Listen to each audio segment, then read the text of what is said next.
Asalaamu calaykum. Waa hilible Ciraaqi ah oo shaqadiisu tahay in uu xoolaha qalo hilibkoodana uu u iibgeeyo suuqa. Sidaas ayaa ay maalmihiisa ku socdeen. Maalin maalmaha ka mid ah ayaa waxa uu ku arkay wadada dhinaceeda gabadh la dilay oo mindi la geliyay. Kadib waa u soo degay si uu u caawiyo. Waxa uu ka saaray mindidii. Dadkii ayaa ku soo ururay.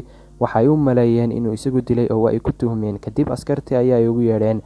Askartii ayaa weydiiyey, waa uu u dhaartay oo waxa uu yidhi anigu ma aanan dilin. Laakiin kama aysan aaminin. Waxa ay u kaxeeyeen dhanka iyo jeelka. Kadib waxaa lagu xukumay xukun dil ah.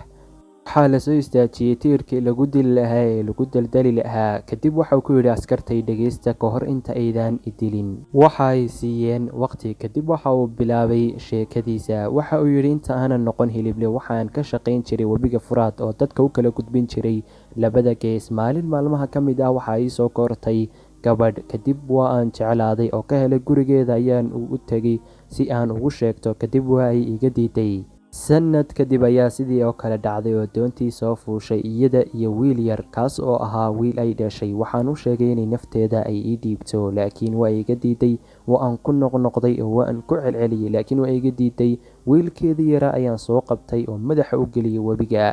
Waxaanan ku idhi haddaadan naftaada ii dhiibin inanka yar waa aan dilayaa. Inanka yar aad buu u qaylinayay laakiin waa ay iga diiday oo go'aankeeda ayaa ay ku adkaysatay. Wiilkii yaraa ayaa mar qoriya joojiyay codkii iyo dhawaaqii. Waa uu dhintay.